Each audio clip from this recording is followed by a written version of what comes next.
देखिए, एक बहुत ही बड़ी गुड न्यूज़ है कि अब पीएमआर वालों को भी ओआरओपी मिलेगी और ये बिल्कुल 110% ट्रू है। और जैसा कि आपको पता है कि हमेशा हमारी यही कोशिश रहती है कि आपके साथ सही और सटीक जानकारी शेयर करें विद प्रूफ। तो बेसिकली आज का ये वीडियो होने वाला है प्री मेच्योर रिटायरमेंट के ऊपर, यानी कि जितने भी हमारे पीएमआर पेंशनर्स हैं जो प्री मेच्योर रिटायर्ड हो गए उनको ओआरओपी से वंचित रखा गया है। और अगर आपको थोड़ा भी ध्यान हो तो आपको पता होगा कि ओआरओपी 1 में पीएमआर वालों को भी ओआरओपी का बेनिफिट मिला था, लेकिन फिर ओआरओपी 2 में एक मिस्टेक हुआ सेंट्रल गवर्नमेंट की तरफ से, उनको नहीं रखा गया। सेम पैटर्न को फॉलो करके ओआरओपी 3 में भी जो पीएमआर वाले पेंशनर है उनको ओआरओपी का बेनिफिट नहीं मिला। लेकिन इसका एक सॉल्यूशन आ चुका है, क्योंकि अब एक फाइनल जजमेंट आया कोर्ट की तरफ से जिसमें पीएमआर वालों को ओआरओपी का बेनिफिट्स दिया जाएगा। और इसके बारे में मैं डिटेल में बताऊंगा। वीडियो काफ़ी छोटा होगा हर बार की तरह, इसलिए शॉर्ट में हम बहुत ही अच्छे तरीके से पीएमआर का सारा लॉजिक, सारा कॉन्सेप्ट समझते हैं। और हर बार की तरह इस बार भी आपको स्टेप बाय स्टेप समझाने वाला हूँ। वैसे आगे बढ़ने से पहले आपसे एक रिक्वेस्ट और करूंगा कि अगर अभी तक आपने ईटीएच इंडिया चैनल को सब्सक्राइब नहीं किया है, सब्सक्राइब कीजिए, बेल आइकन को दबाइए, सो दैट ऐसे लेटेस्ट इन्फॉर्मेशन आपको हमेशा मिलते रहे। देखिए, हमेशा हमारी यही कोशिश रही है कि आपके साथ सही इन्फॉर्मेशन दे, तो चाहे वो 8th पे कमीशन को लेकर के हो, एनपीएस न्यू पेंशन सिस्टम जो आया, या फिर यूपीएस आया हुआ यूनिफाइड पेंशन स्कीम, या फिर एनपीएस से यूपीएस में पेंशनर्स जा रहे हैं, और इक्वल एमएसपी का क्या मतलब है, क्या बेनिफिट है। तो जो पेंशनर से रिलेटेड इन्फॉर्मेशन होता है वही हम आपके साथ शेयर करते हैं। तो मेक श्योर है कि आप हमारे साथ बने हुए हैं। चलिए आते हैं अब हम अपने टॉपिक पे। देखिए, ये जो वीडियो है ये पूरी तरीके से डेडिकेटेड है पीएमआर वालों के लिए, क्योंकि देखिए मैंने हमेशा बताया, अगर आप हमें शुरू से फॉलो करते हैं, कि अगर केंद्र सरकार का ये जो नियम है ना, पीएमआर को जो उन्होंने छोड़ दिया है ना, तो ये कहीं ना कहीं नाइंसाफ़ी है और हमारे जो पीएमआर भाई है वो बहुत पीछे रह जाएंगे। तो आप सभी पेंशनर से सबसे पहला रिक्वेस्ट ये है कि अगर आपके फ्रेंड सर्किल में, आपके रिलेटिव्स में कुछ ऐसे पेंशनर्स हैं जो पीएमआर की कैटेगरी में आते हैं, उनको ओआरओपी का बेनिफिट नहीं मिल रहा है, ये वीडियो उन तक जरूर पहुंचाइएगा। तो एनीवे, चलिए मैं एक बार आपको स्टेप बाय स्टेप सारी चीजें बता दूं कि एक्चुअल में मिल कैसे रहा है, ओआरओपी कैसे मिल रहा है, वो जानना जरूरी। तो देखिए, पीएमआर का मतलब होता है pre matured retirement. Pre matured pensioners जो होते हैं उन्हीं को पीएमआर की कैटेगरी में रखते हैं, वही उसका फुल फॉर्म है। अब जो हमारे वीडियो का मेन कॉन्सेप्ट बनाने का मेन मकसद यही था कि पीएमआर वालों को ओआरओपी मिलेगी, और ये बिल्कुल ट्रू है। ऐसा मैंने इसलिए बोला क्योंकि सबसे पहला पॉइंट तो अब ये समझिए कि ये एएफटी दिल्ली का फाइनल जजमेंट है जो कि आ चुका है। ऐसा नहीं है कि अभी कोर्ट केस तो हुआ था बहुत पहले से, और हम तो हमेशा आवाज उठा रहे हैं इसके बारे में, ऑलरेडी आपको बता भी रहे हैं कि पेंशनर को इसके बारे में आवाज उठाना पड़ेगा, तभी जाकर के कुछ होगा। तो बहुत सारे पेंशनर ने कंप्लेन किया था। फाइनली एएफटी दिल्ली का फाइनल जजमेंट आ गया। तो बहुत सारे पेंशनर्स ने कोर्ट केस किया था दिल्ली एएफटी में। ठीक है, दिल्ली एएफटी आपको पता है कोर्ट केस कैसे करना है, ऑलरेडी हमने आपको पहले के वीडियोस में बताया। स्पर्श पेंशन पोर्टल को लॉगिन कैसे करना है, सीपी ग्राम में कंप्लेन कैसे लॉन्च होता है, जीवन प्रमाण पत्र में अपना लाइफ सर्टिफिकेट खुद से कैसे सबमिट करते हैं, ये सारे वीडियोस आपको सिर्फ हमारे चैनल पे लाइव प्रैक्टिकल मिल जाएगा, जो कि आप देख सकते हो। उन वीडियोस के लिंक्स भी आपको नीचे डिस्क्रिप्शन में मिल जाएगा। तो एनीवे, दिल्ली एएफटी ने पीएमआर के हक में ये फैसला दिया है। तो अब हुआ क्या था कि बहुत सारे ऐसे पेंशनर्स थे और जिन्होंने दिल्ली एएफटी में गुहार लगाया, वहां पे कोर्ट केस किया। फाइनली देखिए, कोर्ट केस करने का बेनिफिट तो मिलता है, इसमें तो कोई डाउट नहीं है, लेकिन आप कोर्ट केस करते तो उसका एक डिमेरिट पॉइंट ये भी है कि आपको वकील वगैरह पे खर्चा करना पड़ेगा, और आपको पता है कि वकील के आजकल की फीस क्या है। तो एनीवे, मतलब पेंशनर्स ने कोर्ट केस किया तो एएफटी ने जजमेंट भी दिया, तो पेंशनर्स के हक में दिया, मतलब पीएमआर के हक में फैसला दिया गया। तो जो पीएमआर जो प्री मैच्योर्ड रिटायर्ड पेंशनर्स हैं वो 1 जुलाई 2014 के बाद आए हैं, उनको ओआरओपी 2 का फायदा दिया जाएगा, साथ ही साथ ओआरओपी 3 का भी फायदा दिया जाएगा। ये बात आप अच्छे से समझ, ये अकॉर्डिंग टू दिल्ली एएफटी की बात है।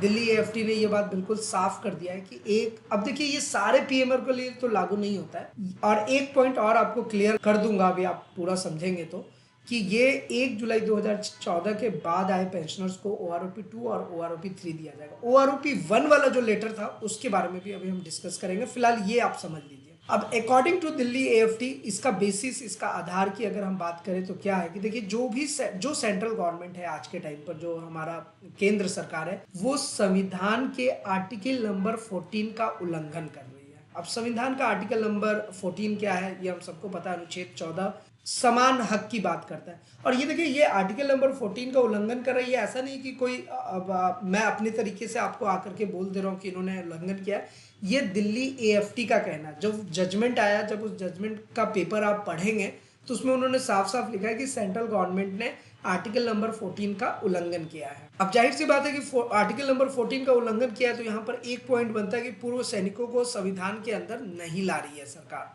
मतलब कि कंक्लूजन में मैंने लिख दिया है, यहाँ पर एक पॉइंट बनाया कि सभी को एक समान अधिकार नहीं दे रही है। अब यहाँ तक तो सारी चीजें क्लियर है। अब चूंकि दिल्ली एएफटी का फाइनल जजमेंट आ गया तो क्या ये एक क्वेश्चन सारे पेंशनर्स के जहन में ये बन सकता है, तो क्या पीएमआर, जितने भी पीएमआर है, उस सभी के सभी को ओआरओपी का फायदा मिलेगा, ओआरओपी 2 और ओआरओपी 3 का? देखिए ऐसा नहीं है, इस चीज को भी आप समझिए। क्या मैंने इसको इसीलिए मैं रिटन में सारी चीजें लिखता हूँ ताकि आपको समझने में दिक्कत ना आए। क्या सभी पीएमआर को इस जजमेंट का फायदा मिलेगा? देखिए जिन पेंशनर्स ने कोर्ट केस किया था सिर्फ और सिर्फ उन्हीं को फायदा मिलेगा, ये साफ साफ समझिए। देखिए ये ना कोर्ट केस हुआ था, तो अगर आप as a individual court case करते हैं तो जो जजमेंट आएगा वो सिर्फ आपके लिए आएगा। अगर आपने ग्रुप में कोर्ट केस किया है फिर जजमेंट आता है तो वो उस ग्रुप को फायदा मिलेगा, ना कि सभी को मिलेगा। तो ये जो जजमेंट आया ना, ये कुछ पेंशनर्स आए, ऐसे 20-25 पेंशनर्स आए, उन्होंने अपना कोर्ट केस डाल दिया। अब जजमेंट आ गया, अब इन्हीं जिन लोगों ने कोर्ट केस डाला उन्हीं को फायदा मिलेगा। तो अब आप एज ए इंडिविजुअल आपका क्वेश्चन ये होगा तो हम लोग क्या करें? सिंपल सी बात है कि आपको भी एएफटी कोर्ट केस करना पड़ेगा। और मैं कहूँगा कि आप कुछ दिन वेट भी कर सकते हैं जब तक पीसीडीए का कोई सर्कुलर ना आ जाए, पीसीडीए की तरफ से, एमओडी की तरफ से कोई सर्कुलर ना आ जाए, मिनिस्ट्री ऑफ डिफेंस की तरफ से भी सर्कुलर आना चाहिए। और देखिए इसके लिए हमने हमेशा गुहार लगाया, जब तक सर्कुलर नहीं आएगा तब तक ये सारे के सारे पीएमआर के लिए लागू नहीं होता है। सभी पीएमआर के लिए लागू कब होगा? जब सर्कुलर आएगा। तो अभी जजमेंट है, तो जिन लोगों ने कोर्ट केस किया उनको जजमेंट मिला, उनका फायदा तो हो गया है इसमें। इस जजमेंट से तो यही है क्लियर। आप एज ए इंडिविजुअल लेना चाहते हैं, आपको एक स्टेप आगे बढ़ना पड़ेगा। एएफटी में जाकर के कोर्ट केस कीजिए, एक वकील हायर कीजिए, थोड़ा सा एक्सपेंस करना पड़ेगा, उसके बाद सॉल्यूशन जो है वो आपके फेवर में होगा 110%। तो देखिए ये मुझे नहीं लगता अब आपको दोबारा बताने की ज़रूरत है, तो इसलिए मैंने नोट में लिख दिया कि जब तक पीसीडीए कोई सर्कुलर नहीं निकालता या एमओडी, मिनिस्ट्री ऑफ डिफेंस कोई सर्कुलर नहीं निकालता, आप पीएमआर हैं तो आपको कोर्ट केस करना पड़ेगा। यहाँ तक सारी चीज़ें क्लियर है।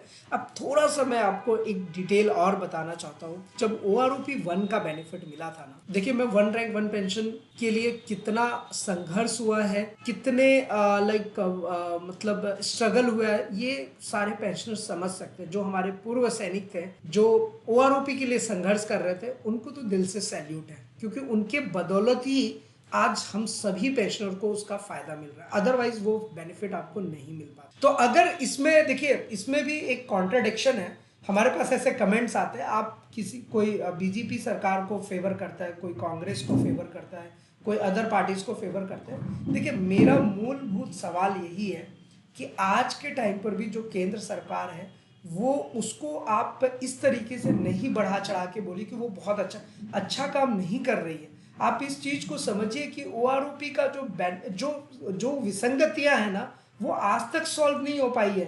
तो आपको क्वेश्चन राइज करना पड़ेगा। अब चाहे वो कोई भी सरकार हो, सामने में कांग्रेस हो, बीजेपी हो या कोई अदर पार्टीज हो, मैं एज ए इंडिविजुअल अगर मैं बात करूं तो हमारा कर्तव्य यही है कि जो पेंशनर की कमी है, जो पेंशनर को उनका हक नहीं दिया जा रहा है, सामने वाला कोई भी सरकार हो, हम क्वेश्चन राइज कर सकते हैं। अब हमारे पास ये सिस्टम नहीं होना चाहिए कि हम आंख बंद करके किसी एक सरकार को फेवर कर रहे हो और उनकी जो कमियां हैं उनको भी नजरअंदाज करें। तो इसमें गलती हमारी है। हमारा जो, हम इस देश के नागरिक हैं, हमारा कर्तव्य ये बनता है कि जो सरकार की कमी है, जो सरकार नहीं कर पा रही है, वो उनसे करवाना है।